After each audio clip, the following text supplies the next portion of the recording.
Good afternoon. Welcoming everyone to Business Master series on Round the Clock Tendering, preparing for powering India 24 into 7. I'm Sangeeta Sridhar from First View Media Ventures Private Limited, Asia's largest clean tech media firm. And we would be first starting by introducing our first speaker. We'll be having presentation on digging opportunities for the energy market through round the clock. Mr. Mohammed Saif, Director Transaction Advisory Services for Ernest & Young. Key highlights of this presentation is going to be tipping point for decarbonization of electricity generation, reverse engineering of RTC, renewable power procurement, and questions for deliberation. Over to you, sir. Thank you, Sangeeta. Am I audible? Yes, sir. Can you please switch on your camera? Yeah, I'm just doing that. Give me one sec.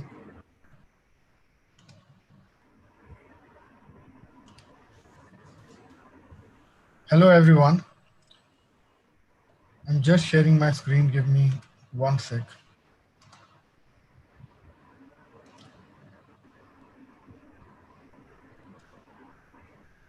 Hi, Sangeeta. Can you see the screen now? Yes, sir. Perfect. Thanks a lot.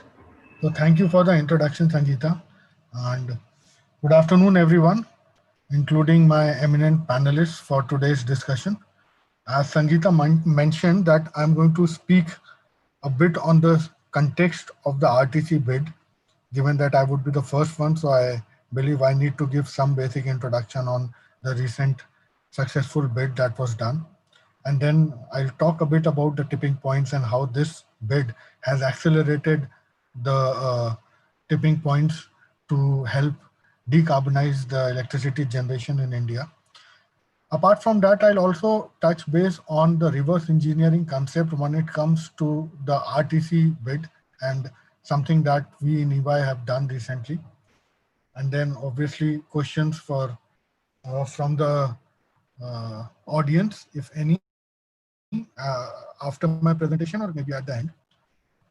So we all are aware that SECI some time back, within this last month, had come out with a concept paper to talk about the firm and flexible renewable projects with high PLF. I'll quickly give a snapshot. I'm sure Mr. Reddy might be covering more about that. So what has happened is that we all know that we are well on track to achieve the target of 175 gigawatt of renewable capacity by 2022 and 450 gigawatts by 2030. But what is also essential to understand that with the increasing renewable share, the grid integration is going to be a bit in focus, especially with the intermittent nature of individual RE sources. Now, if we have to get such a large capacity integrated with the grid, we have to also see that this RE capacity matches the features of a normal generation from thermal stations, which the concept paper very clearly identified as high PLF, firm power, and flexibility in generation. So the possible solution that has been identified is a solar wind hybrid along with a storage system. Now, the expectation or the assumption that has been made in this concept paper is that with this type of solution, a PLF of more than 60% can be achieved using a 2.5 to 3.3 times of the DC capacity of the renewable sources and 3 to 4 times of the storage capacity. And a firm output of 12 to 16 hours in a day is possible.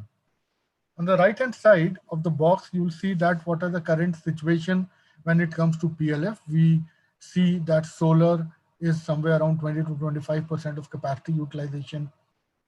Wind is 30 to 38%, and a hybrid of solar and wind is somewhere around 40 to 45%. From the firmness perspective, we see that all these renewable sources have fluctuations on a daily basis and then also on a seasonal basis based on the availability of sun, of wind, and then flexibility again with the changes on a daily basis as well as on a seasonal basis of the end customer's load. These sources also need to be equally flexible. Keeping this entire thing as a solution, the first bid had come some time back, which was a 400 megawatt round-the-clock supply to New Delhi's NDMC utility and the Dadra and Nagar Haveli. Some contours I have touched base just to kickstart the context.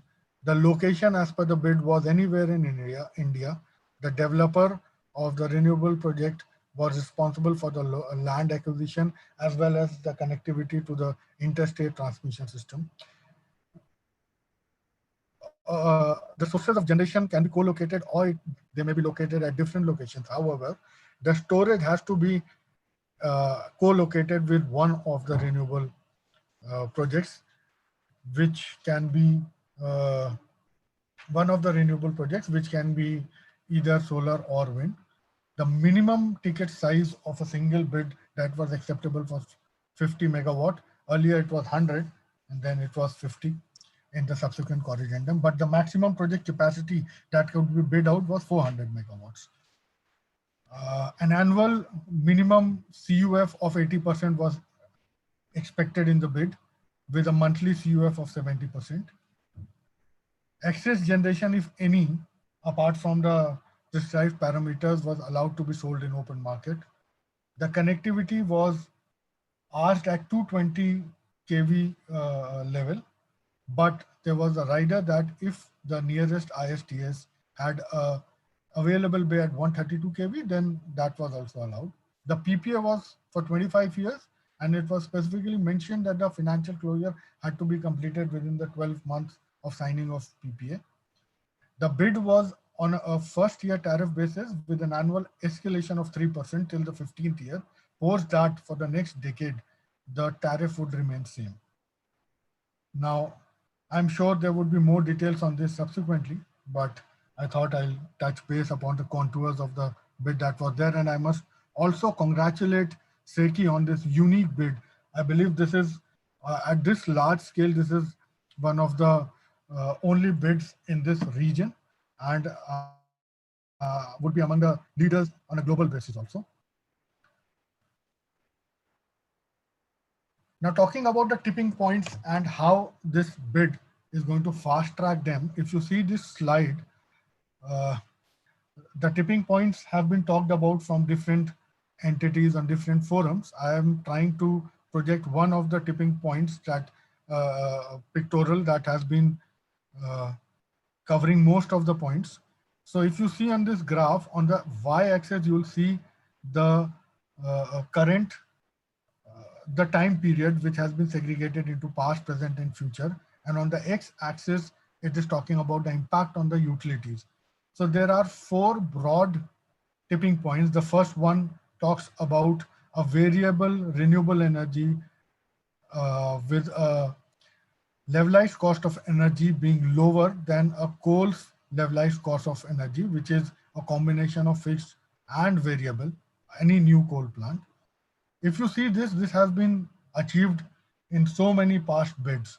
The second tipping point is also achieved, which is uh, the variable renewable uh, being lower than the fuel cost or the variable cost of a coal plant. This is also achieved. But what is happening is with the RTC, the third and the fourth tipping points are also getting fast tracked. The third tipping point talks about a fixed plus variable cost of coal becoming higher than a fixed RE energy cost, which is the RTC cost. And the fourth one talks about only the variable cost getting higher than the fixed RE source cost. Now, as I mentioned, this RTC has been able to help us somewhere reach the third tipping point. And if this trend continues, we are going to have a trend or a regular uh, trend on achieving the third tipping point. The fourth may take some time, but it would also be achievable. So what we have done is we have tried to do a projection of the variable of the various costs that I was talking about. So if you see here, this line depicts the cost of procurement from solar PV and battery stations. And if you see that Currently, it is somewhere around 12 rupees per kilowatt hour, but with increased technology penetration and new advancements in technologies, this is going to go down here till 2050, where we have done the projection. Now, there are four different cost trends. The first cost trend talks about cost of procurement from the variable cost of generation from a coal power plant from pithead, which is the lowest. The white line, this trend is the projection of the RTC bid based on the tariff at which it was bid and the criteria of escalations. So if you see that this during till 2050 is not going to achieve the variable cost of generation of pithead plant, but for also the variable cost of generation from a non-pithead plant has already achieved that. Similarly, a cost of procurement from a newly built pithead plant, where you have the fixed and the variable costs together combined at 50% PLF. This also has been breached by the current RTC bid. And finally, the cost of procurement from newly built non-PTF plant with both fixed as well as variable costs has also been achieved. So in a nutshell, the message here is that these projections very clearly show that apart from achieving the variable cost of generation from a pitted plant, this bid has brought in the third tipping point, which means that the existing coal plant PLF may further drop below the minimum threshold, and hence the need of flexibility becomes all the more important for these plants.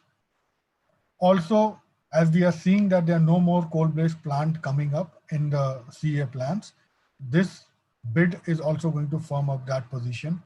There won't be any requirement further. Then there is a high risk of existing coal-based plants further going into NPAs. We have seen this in the past because of the renewable bids that have happened, especially in solar. But this would again try to push a number of other coal plants also in that situation. And then finally, from a utility perspective, this deep carbonization would also help them get over the biggest problem in terms of cost coverage of power procurement cost, which is almost 70 to 80% of their total annual revenue requirement.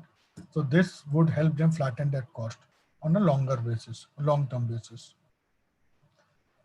Apart from this, there would be a lot of socio-economic benefits. What we have done here is we have taken one RE-rich state in southern India and have tried to see what are the investment requirements for the renewable capacity acquisition plan. And if you can see that more than 3 lakh, almost 4 lakh crores of investments are planned till 2050. More than 1 lakh jobs are going to get created because of this. So apart from having an economic impact, there is also a larger social economic impact which we are envisaging from such RTC bids. So when this bid came, we quickly tried to do a reverse engineering to understand the mechanics of how a specific developer would work on identifying the various components of these bids. If you see, it would be three primarily: solar capacity, wind capacity, and the ESS capacity. So this is just a snapshot of what we did. A rider or a note to be mentioned here is that this capacities, what we have identified, might not exactly match the capacity which was one, the individual capacity that was one in the RTC bid of 400 megawatt. And this is primarily because we are not aware as of now the locations of the different sources. But we have taken certain assumptions. So we see that this current bid was won at the first year tariff of 2.9 rupees per kilowatt hour with an annual 3% escalation for a 25-year period and a 80% CUF on an annual basis.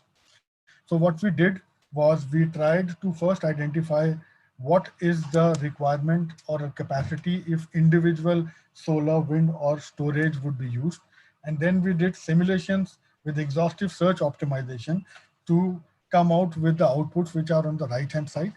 But before that, the certain parameters that I can mention about is that we use the 8760 hours, which is the total annual hour, and we have used the CUF of wind power at 18.27, solar at 14.14, I know most of you would say these are very conservative figures, but we started with that.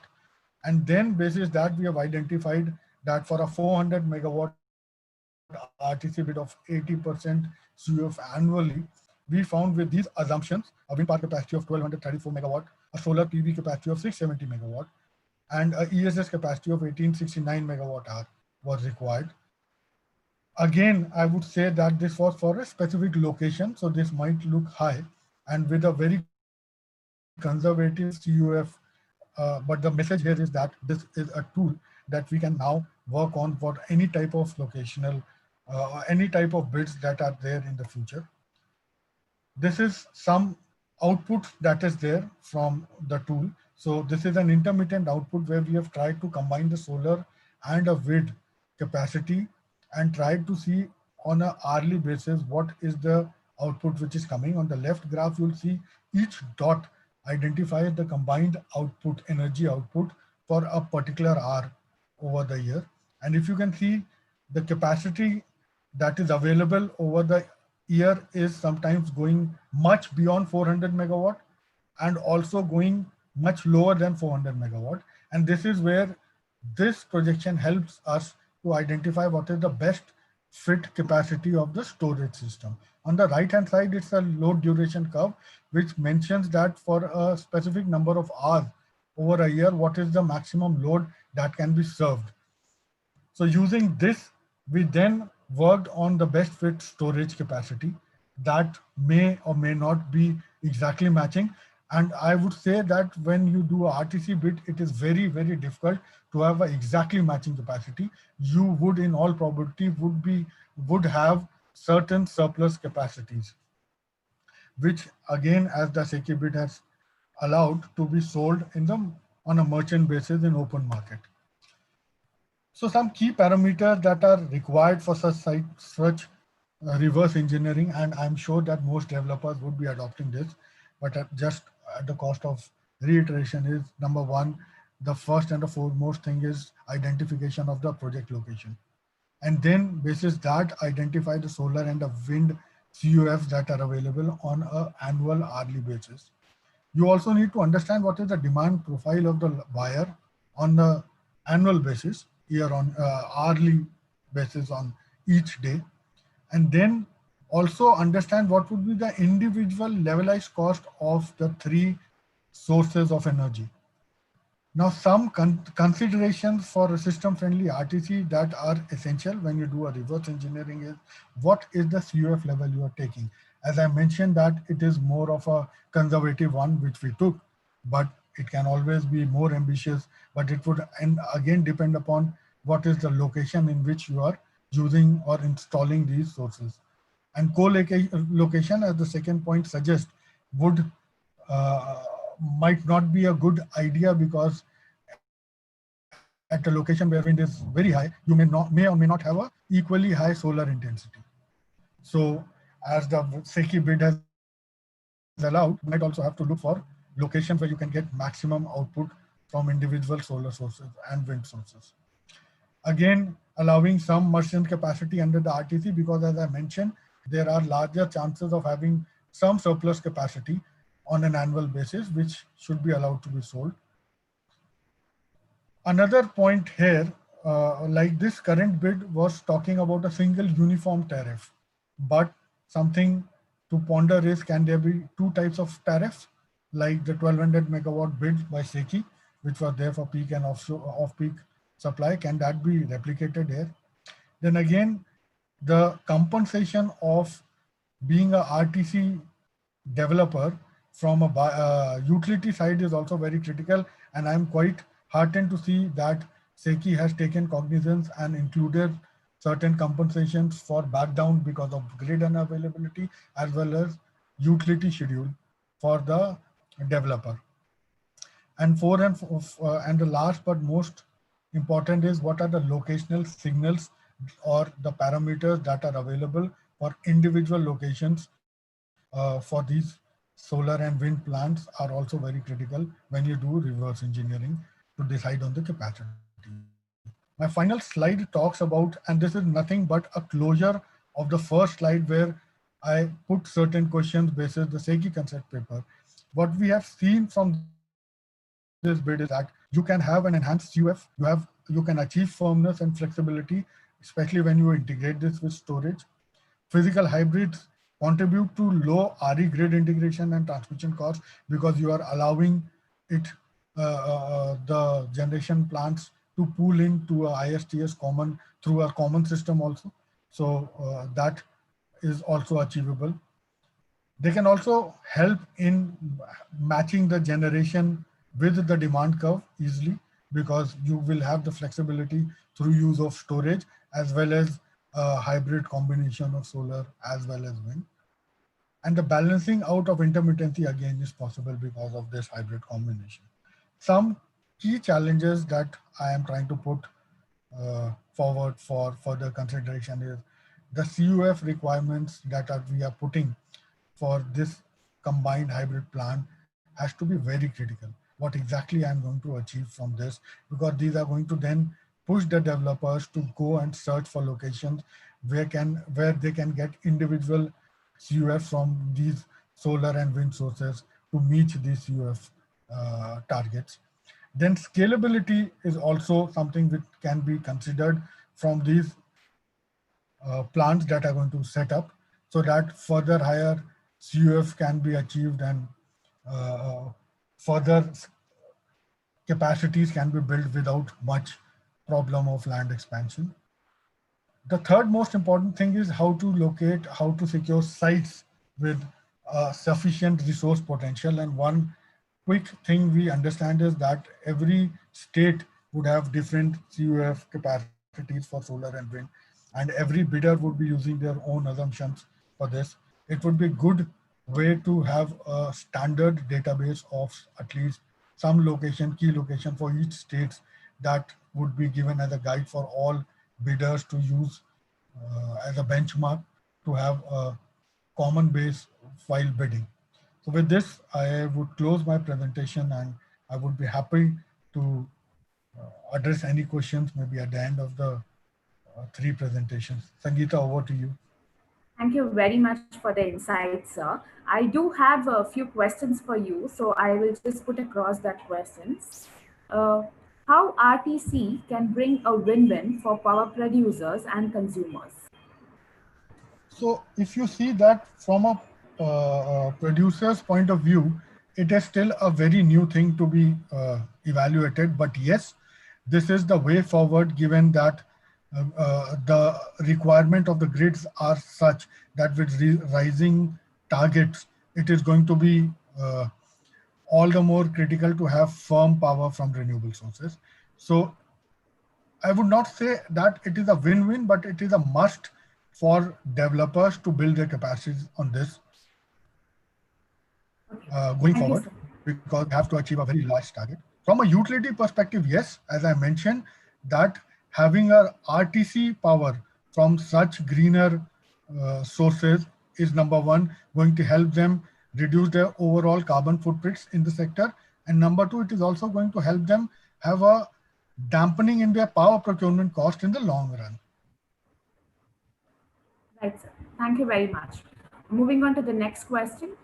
How RTC can address the unreliability associated with green energy? So as I mentioned that with all three combined sources, and this is what the SECI source paper has also said, that you can have a combined availability factor of more than 60%, which as compared to individual sources where maximum you can achieve say 40% is going to be a very high thing.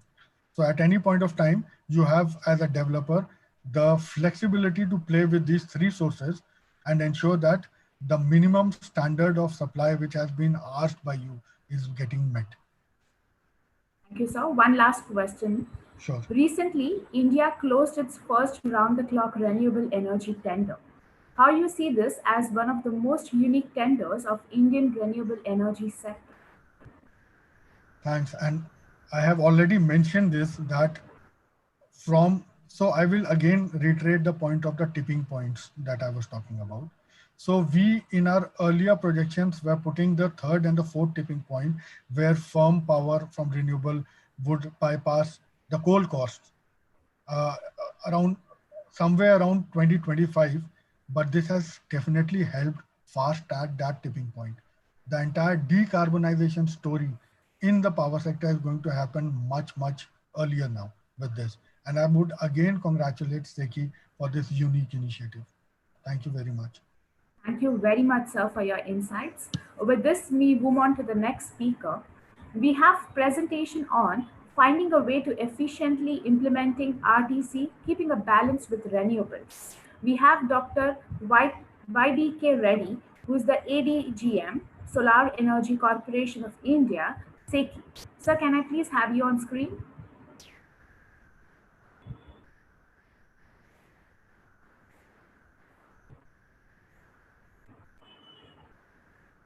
You'll have to unmute yourself. Hi, good afternoon, everyone.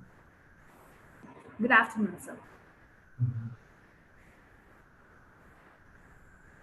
Okay.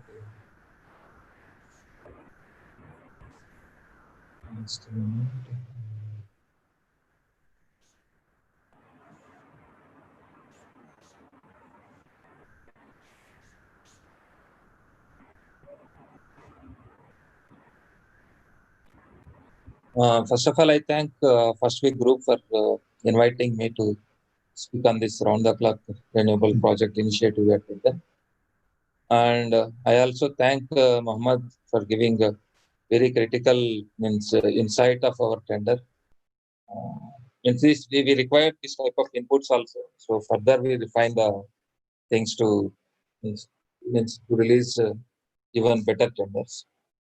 I would like to start with what is the present day energy mix and what is the future actually. As on May 2020, we have around 370 gigawatt of installed capacity, out of which one maybe around 90 gigawatt is of renewables now. But by 2022, we do have a target of 175 gigawatt of renewable and 479 gigawatt of the total installed capacity.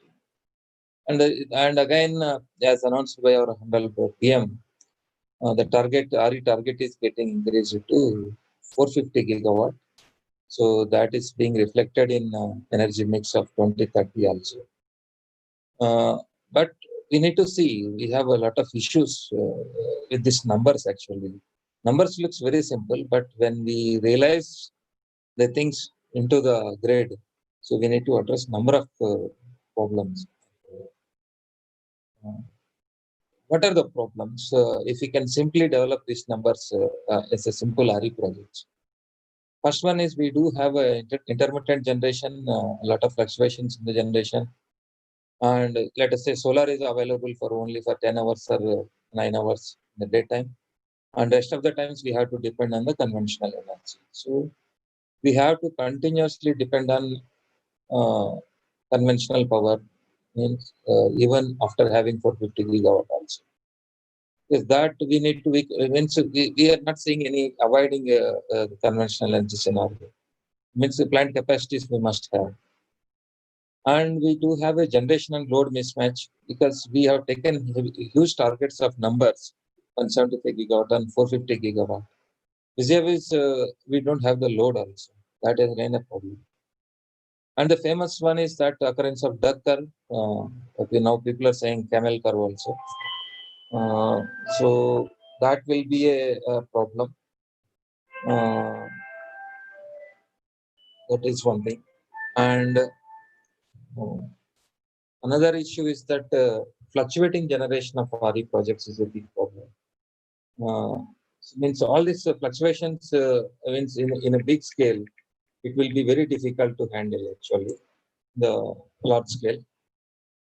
And also all these numbers requires a huge number of number of capacity of transmission network, which is also cost to the end customer. Okay.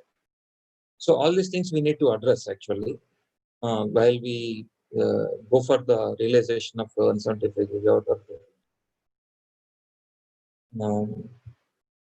if you see the simple RE mix scenario, how the generation should be.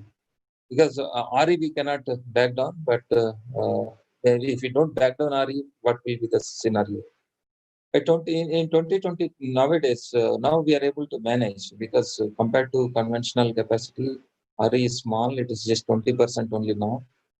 It's also in the load terms also it is at around 30% of the load now. It is now it is manageable because we do have a huge backup of conventional capacities. But if you see in the 2022, we have to manage the conventional capacities at the technical minimum. We cannot go below that, and because of that, it will means create a problem of curtailment of clean RE power, clean and cheaper RE power now. Otherwise, we have to store that power and dispatch in the evening or morning whenever it requires. But it requires huge storage. By 2022, we require 40 gigawatt hour of storage. Now we don't have even a gigawatt also, even not even 100 megawatt storage now. Takes time. It is not affordable also right now. That is one.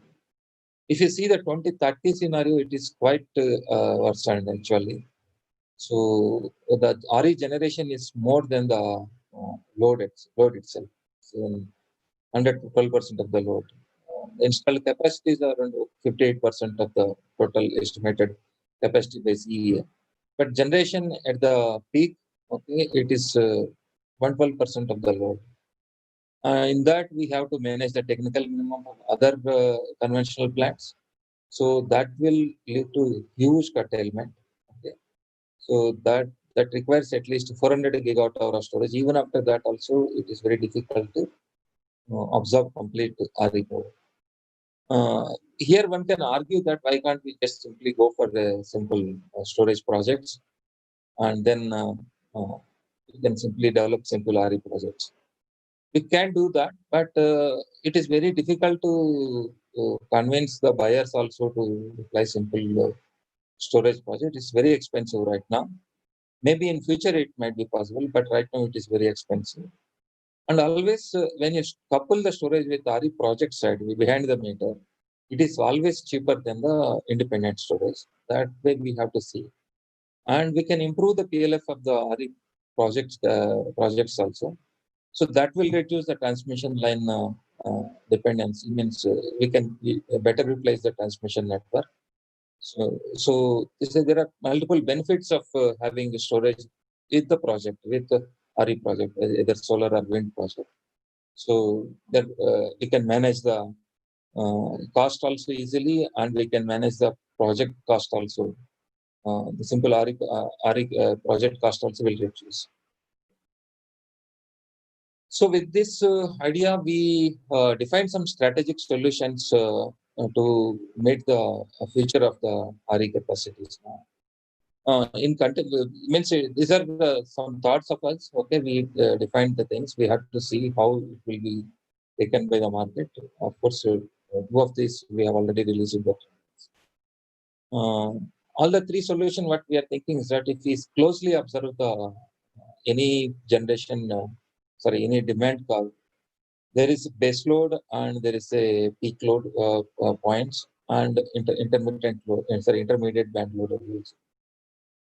So if we can address all these 3 points, these are the 3 pain points we see. We can address through RE, so we can penetrate RE easily and without any problem to the other conventional sources associated in the energy mix. So what we found from this, from our study, the solutions are that one is with peak power. What is the peak? Another one is RTC to serve the base load.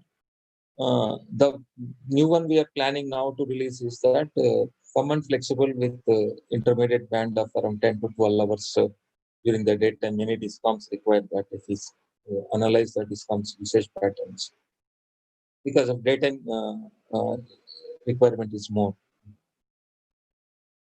And as I told, all these projects require energy storage also as one of the component that will improve the quality of the power and also the PLF of the plant. That is the major thing. And as I told, the high PLF definitely improves the utilization of the transmission network, reduces the capacity requirement of transmission network, And curtailment of RE power can be avoided easily. We can reduce the dependence on the conventional. We can completely avoid conventional power generation by 40% with these capacities. Ramping issues also can be easily addressed, as I shown in the earlier slide. A steep ramp down and ramp up is a big deal for the grid management entities. So this can be easily managed.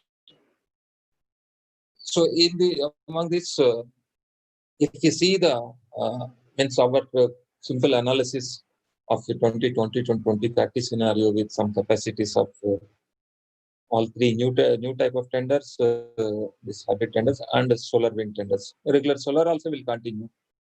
Okay. So yes, if you see the patterns, there's the conventional energy is quite well managed. Okay, and complete RE capacities are distributed from the morning to evening. So all these capacities can be, the numbers can easily be managed actually. If you see the 175 gigawatt in the peak power tender or RTC or some permanent flexible RE, there the capacities will be more actually. In the RTC, I believe at least 3 times of generation capacity will be there. Then only we can achieve RTC. So even though we see it is 10, it is in fact in terms of the RE capacity, it is 30. Like that, we can achieve the gain 175 or 450 gigawatt of installed capacity. The RTC tender, I'd like to speak on the RTC tender, how we defined. Anyway, the requirements I already mentioned. The salient features of the tender are it is to assure the round-the-clock delivery of power. And we have given initially, of course, many people think that RTC means 100% delivery by 24 by 7, 365 days. This might be as a definition, it might be, but even in case of thermal plants or some other plants also, availability is not 100%, okay, because of many reasons. So the availability of fuel, availability of maintenance schedules, maintenance shutdowns will be there. A number of things are there, so that availability is not always 100%. And with renewable, we can achieve 100% also, but we do have some lean periods of generation also, but that is a problem. So to accommodate that, we have defined the tender that 80% of annual availability must be there. With a special condition on top of that, 70% monthly availability also must be there.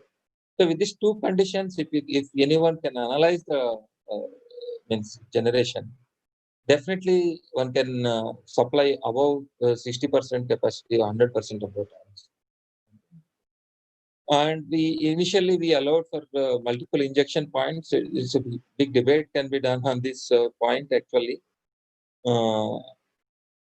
It means, strictly speaking, if we can everything, if we can keep it one place, it is good. But we cannot optimally utilize resources. Some resources are good at somewhere, some resources good at somewhere. So that is the problem. There are very few locations where both the resources are there. It is very difficult. And in tariff, we have given some escalation for 15 years. It is also in comparison with the conventional power projects, where variable cost is having some escalation linked to inflation or number of other factors. So there also 2 to 3% escalation is there. So with that, we provided this escalation. And the excess generation also we allowed to sell in the open market. Why it happens is that there are two ways to achieve right now. There are some studies recent times on how to achieve this type of tenders. One is that by having a huge storage, one can achieve without any excess generation. But storage is very expensive right now. And another way of achieving is that having excess generation capacities and curtail the generation and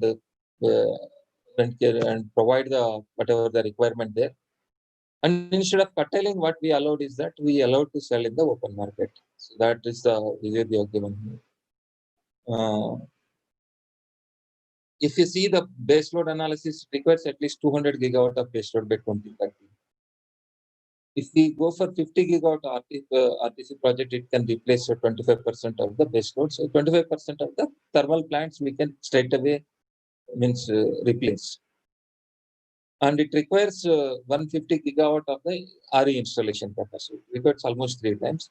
So 150 gigawatt out of 450 can be absorbed with around 50 gigawatt of RTC projects by 2030. Plan like this. So these are all initial numbers. We need to work on a number of other things, other parameters also. This may maybe go up and down. Okay.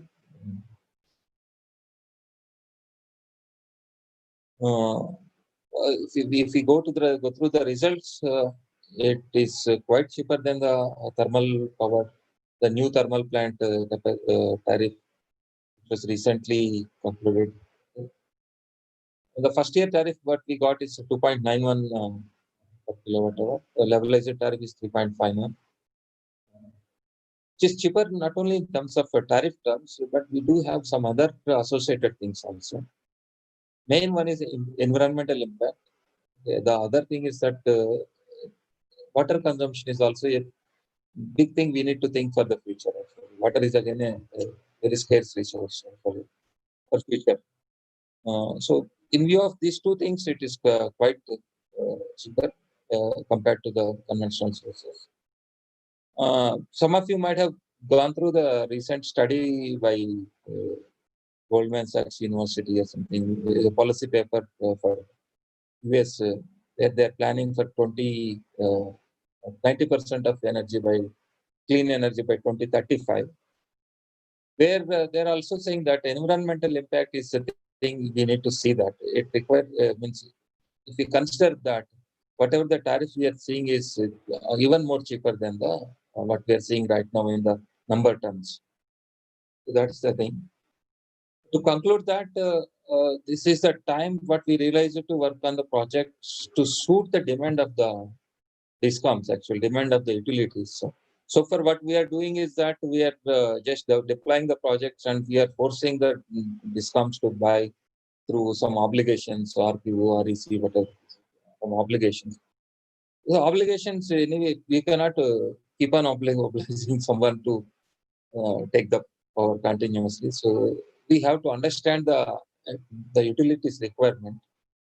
Sekia started this from long time actually. We are continuously interacting with various utilities, and even now also again we call for another round of discussions.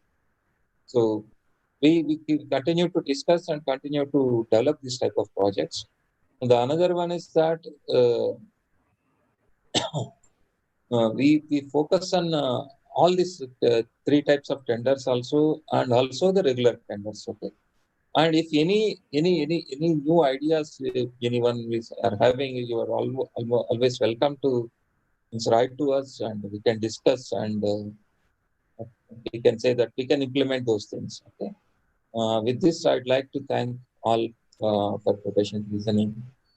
Thank you, Sangeeta. Over to you. Thank you so much for the insight, sir. I do have few questions here for you, so Please. the first question is, the original draft for RTC was bundling a renewable energy with thermal energy. How this bundling would solve the issue of intermittency as well as benefit the associated transmission infrastructure, ensuring better capacity utilization. I'd like to correct here. The initial draft that the tender is quite live now because it requires some regulatory, not regulatories, some approvals actually, some guidelines actually. Because of that, it's on hold. It is live actually. It is not the modified version. Actually, while we were discussing with some utilities, we received some requests like this. They are having some retiring thermal plants, so they would like to replace those things. They asked us. In fact, they asked us. There, the initiative started actually. Asked us to if we can manage this type of solution. So then we thought of doing that, and then we devised a tender accordingly to suit their requirement. Then we developed this.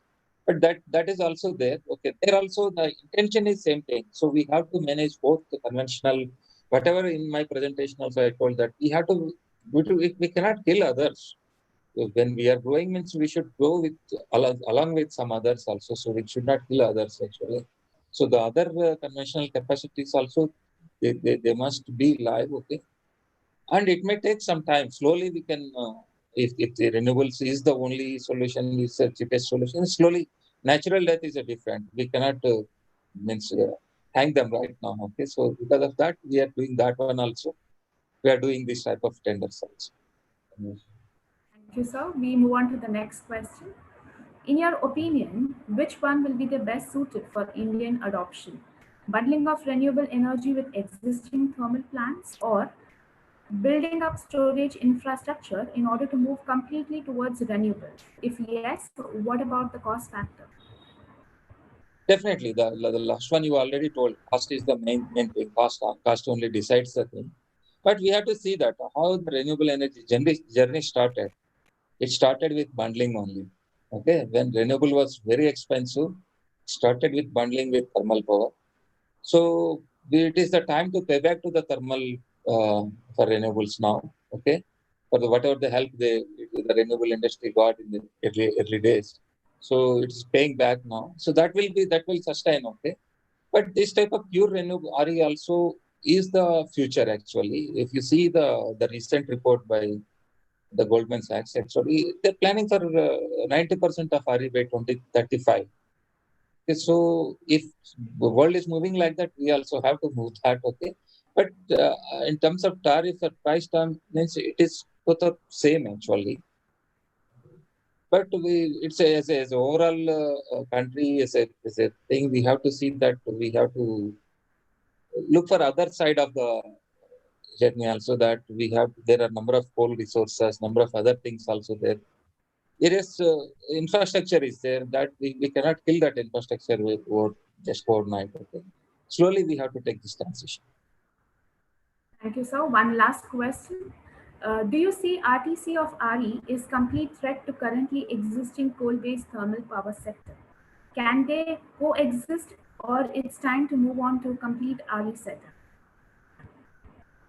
We can say that in a way it is threat, but it will coexist also. Okay,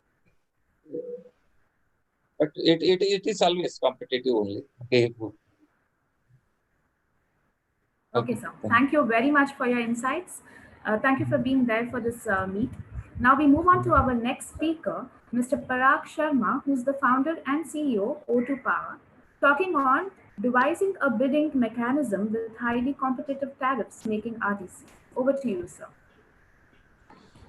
No, thanks, Sangeeta, and really very nice presentation both from Mr. Reddy and Kaf. Um, I don't have a presentation with me, but yes, I will just narrate my point of view. So to begin with, so on one hand, we have a plain vanilla solar tender where tariff available is 2 rupees 36 paise. And on the other hand, we have this RTC bid where the tariff discovered is close to 3.6, 3.7 rupees per unit. And we should not forget that this RTC bid is not firm power. It is closer to firm power. But yes, the only obligation that a renewable generator has in the RTC bid is to supply 70% CUF on a monthly basis. So it is not a firm dispatchable power that is being committed by the developer. So if we really talk about a number which is corresponding number for dispatchable power, which was discovered in the 4-hour peaking power bid floated by SECI, another very innovative tender, then that number was north of 4 rupees. So tariff was 4 rupees plus. And we all know that how price sensitive or the tariff sensitive the whole power sector in India is.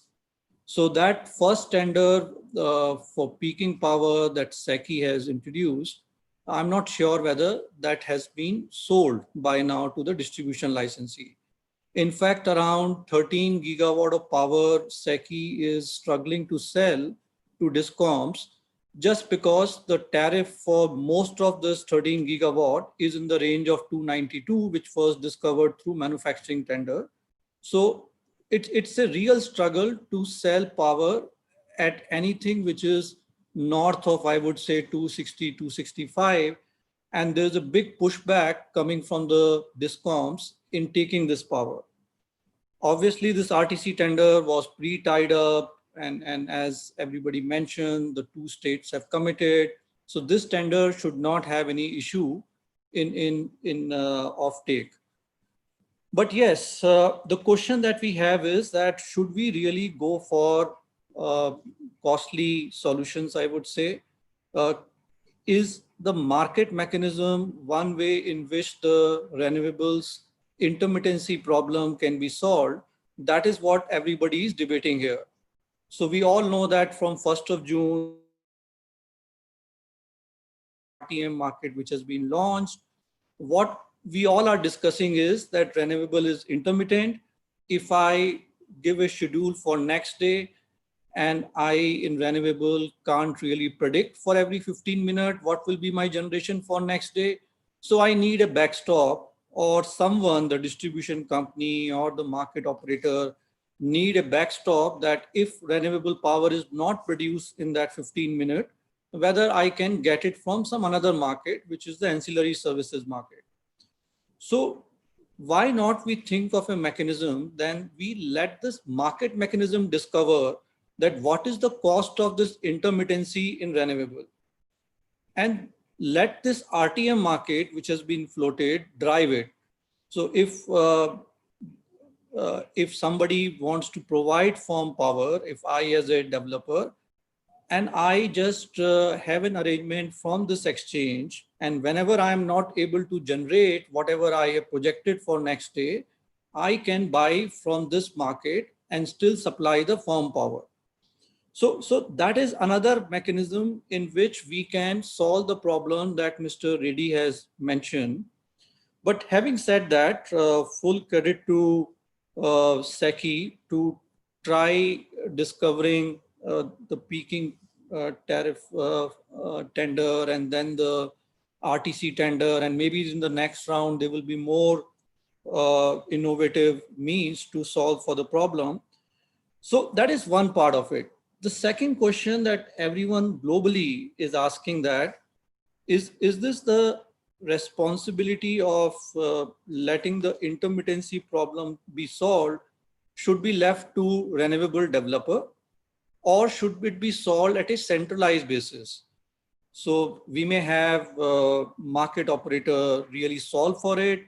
He may have some standing capacities with him, whether it is hydropower, whether it is gas based, whether it is storage. So they can always be on a standby, and they can centrally solve this problem for intermittency, rather than we asking renewable power plant power producer to solve it at their level. And obviously, the common sense tells us that if things are getting resolved at a central level, the solution might be more cost optimal than we are pushing small 400 megawatt tenders to solve it at their end. So that is the second point that we need to debate, that even if we decide to go aggressive, we believe that market mechanism can't solve for it, and we still need to go aggressive on solving the intermittency problem. Why can't PGCIL or someone who is acting as a market operator take a lead, call for these storage tenders, have some standing reserves of a gas-based power plant or some other mechanism to solve for this problem?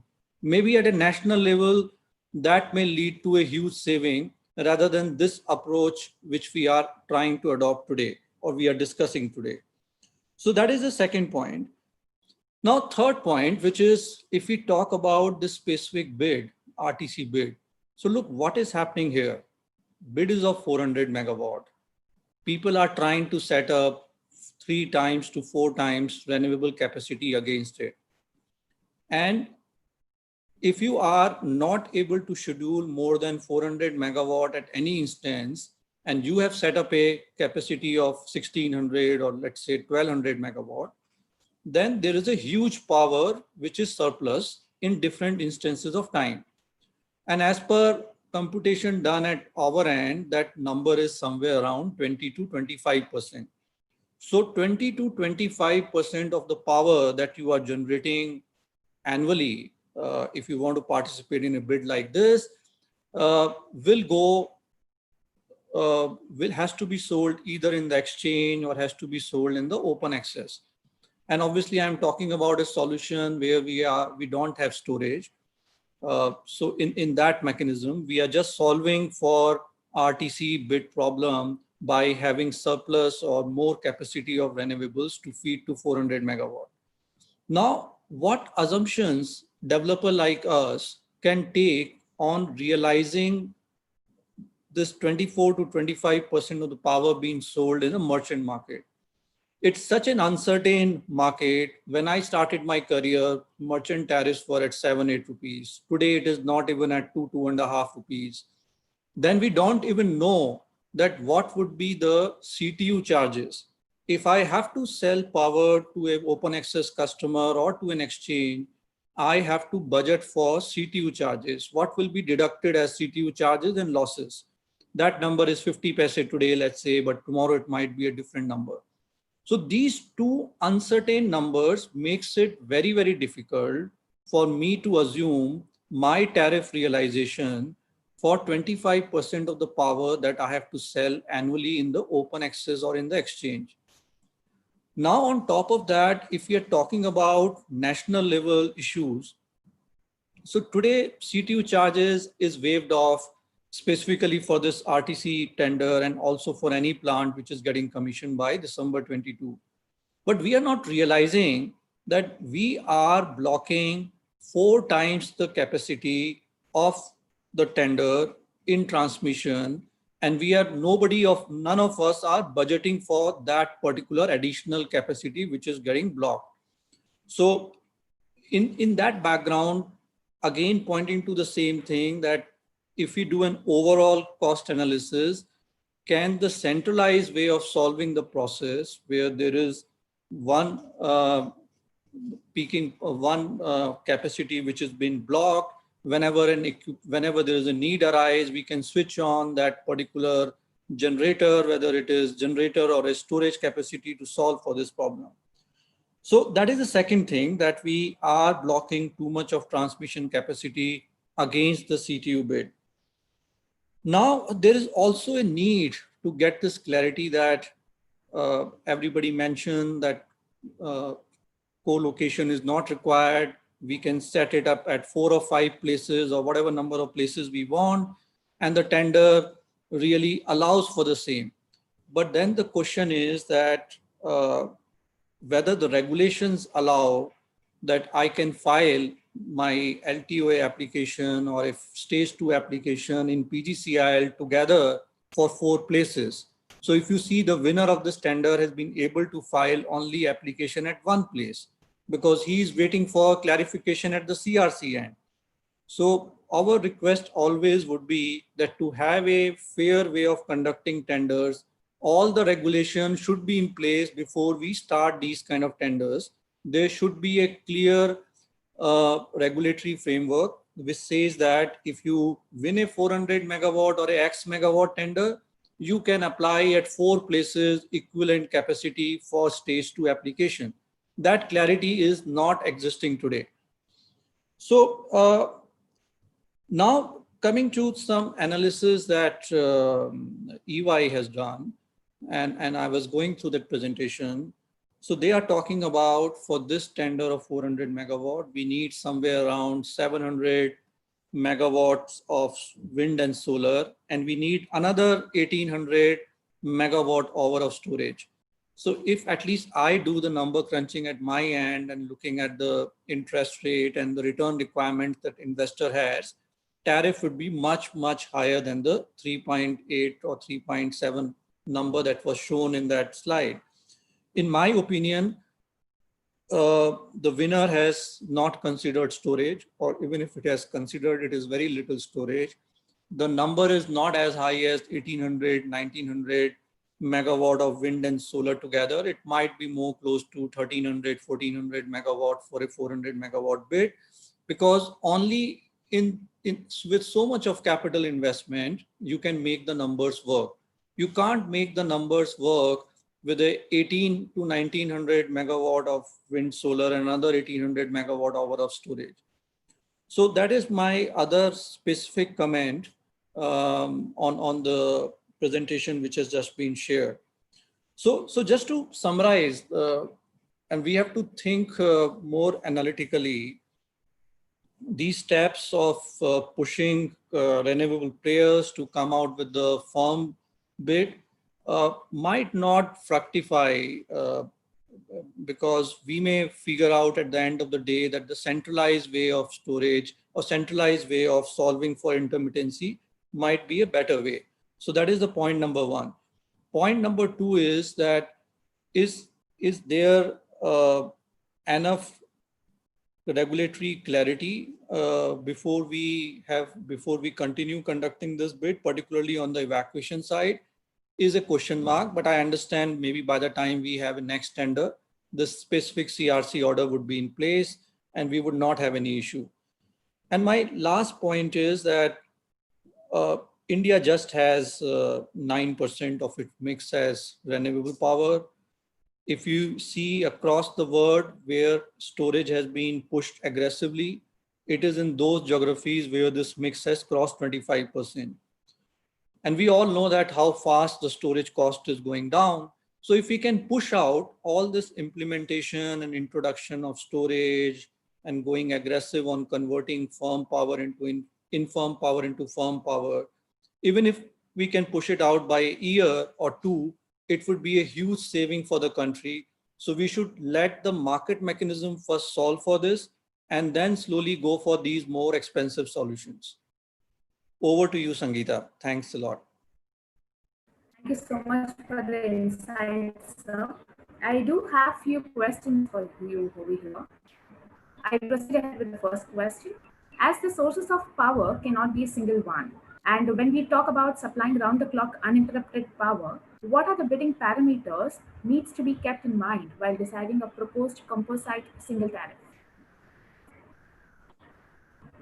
Yeah, so one factor is that what assumption you should use on the merchant tariffs.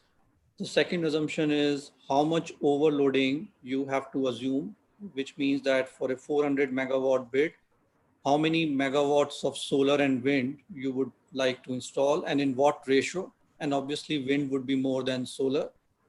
The third, which is similar analysis required, is that is storage a better way of reducing the tariff, or only by a proper mix of wind and solar you can do it. And obviously the fourth input is the entire regulatory analysis of how we will sell the merchant power, how we will apply for the evacuation. So these are the 4 or 5 parameters that you have to take care. Thank you very much, sir. I would proceed ahead with the next question. Do you think that RTC is an worrisome affair for developers? Is it really practicable to maintain a capacity utilization factor of 80% and 100% power supply from renewable source? So it's a worrisome factor in the sense, as I mentioned, that developers are to assume for 25% of their generation a merchant tariff number, and which is something which is not liked either by the equity investor or by the lender. So that obviously is a big worrisome factor. The second worrisome factor is that will this power be really sold? As I said, when the plain vanilla solar within 3 months have dropped by 15-20% and it is continuing to fall. So do we really need to really push for these kind of tenders which require more of wind so if you see in this 65-70% would be wind while 30% will be solar. So we are solving for the problem by having more and more wind and slightly higher tariff while the solar tariffs are really going down. So that's the question that we have. Thank you, sir. One last question. Do you see successive RTC biddings with open up market for competitive storage infrastructure? Yes, so that's exactly was my last point, that if we couple of years, storage will really be very competitive, and all these tenders that we are talking about might make more sense. Right, sir. Thank you very much. You can stay with us. I'll move on to the next speaker for more questions. Mr. Reddy, can we please have you on screen? We have few questions for you.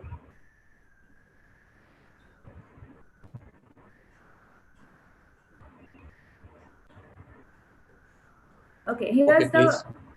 here's the first question by Mr. J. Krishna Shankar. In the recent tender of setting up 2,000 megawatts of solar power projects, bid rupees 2.36 per unit of constructing a 300 megawatt solar power project is a historical low for India. Seki tender is a pan-India and developer can set up a project anywhere in the country. Against the required 2,000 megawatts under the tender, Seki received bids for 5280 megawatts. How will this impact RTC tender and floating solar tenders? No, no, no. It doesn't impact artistic. Okay, one more thing is there. If one might have followed my presentation. So if a simple RE project is there, solar or wind, we have to depend on the other conventional project. So you have to tie up that one also, any utility.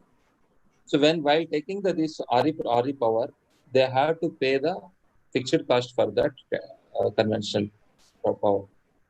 So that is around 1.5 rupees or 1.7 rupees.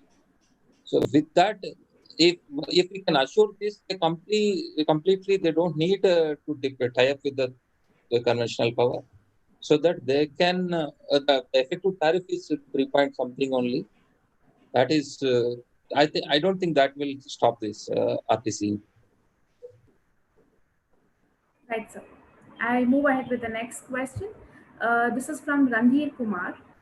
Is it possible to schedule more than contracted capacity under this RTC tender? Yes, yes. Parag was saying that the regulatory things we are working on. Actually, we had a couple of meetings also. We are taking it in a higher level. Soon the regulation will come. Right, sir. Sir, there are a few more questions for you. As multi-injection is allowed, is it possible to obtain connectivity equals to contracted capacity at multiple locations as arithmetic sum of connectivity will exceed contracted capacity? And that's what the same answer. We are working on the regulation now. Right now, it is not possible. Regulation changes will come. Okay, not only in this RTC tender, in the other tenders also, we are allowing multiple injection points. The other hybrid tenders also. So for that, we have to solve this problem. Right, sir. So one more question here is from Subramanian Ravichandran. How do you foresee grid infra and land limitations affecting the 160 gigawatts target evening using RTC? Grid infra, definitely, we have to continuously develop grid infrastructure. So that is one thing. Land is definitely a limitation in a big populated country like India. Of course, we do have a lot of wasteland also available. So we are also parallelly thinking on land issues also to promote somewhere the agro PV type of solutions in a big scale. Okay. So we want to focus on that one also to address the land issue. Right, sir. One more question from the same attendee. Do you see the recent decision on the coal by government on RE resources? What is the decision? I don't know. So the recent decision which was passed, that is what is mentioned. I'm not aware of that. Okay. Okay, right, sir. So I move on to Mr. Parag. Here's a question for you. In the capacity in RTC tender is in megawatts or energy terms, and what is the minimum and maximum capacity in RTC tendering? So the capacity mentioned is 400 megawatt, and the CUF mentioned is 80% on an annual basis and 70% on a monthly basis. So beyond that, the developer is free to add as much capacity at the back of the meter as he wants. So, but he will not get connectivity of more than 400 megawatt at one place, and overall he can't dispatch more than 400 megawatt, even if he installs 4 times or 5 times this capacity. Right, sir. With this, I would like to have closing remarks of each speaker, starting with Mr. Mohammed Kaif. Are you there with us? Thanks, Sangeeta. I would like to thank you for this opportunity to speak. And I would also like to thank both Mr. Reddy and Parag for their inputs on this new concept. I would say that things are still evolving. And as Mr. Reddy was saying, that a regulation with some more information on these aspects would definitely help the entire business fraternity. Thank you very much to all the panelists for you guys to arrange this and the attendees. Thank you so much. Thank you very much, sir. Mr. Reddy, before you proceed ahead with your closing remarks, there's a last question which has come for you. Is there any minimum capacity for bidding in RTC tendering? And what is the minimum and the maximum capacity? Also, the capacity is in, I think that was already addressed to Mr. Parag. So, sir, I can have your closing Minimum, remarks. minimum we allowed even 50 megawatt we allowed actually. But unfortunately, no one has quoted because it took some time. It takes some time for understanding by many people. Right, sir. Sir, can we proceed ahead with your closing remarks? Okay. First of all, thank you very much for inviting me to discuss on this topic. Of course, this is a futuristic topic, but we always welcome all the criticism also on this. Okay, all the encouragement also on this, because without that we cannot refine ourselves. Okay, we always take the feedback from bidding community. Your feedback is always required for us. I hope this will be a success for this moment. Not only for this moment, for future also. Would like to continue in this. Thank you. Thank you very much, sir. We proceed ahead with Mr. Parag Sharma. Yeah, thanks, Sangeeta. And as Mr. Reddy said, very insightful discussion.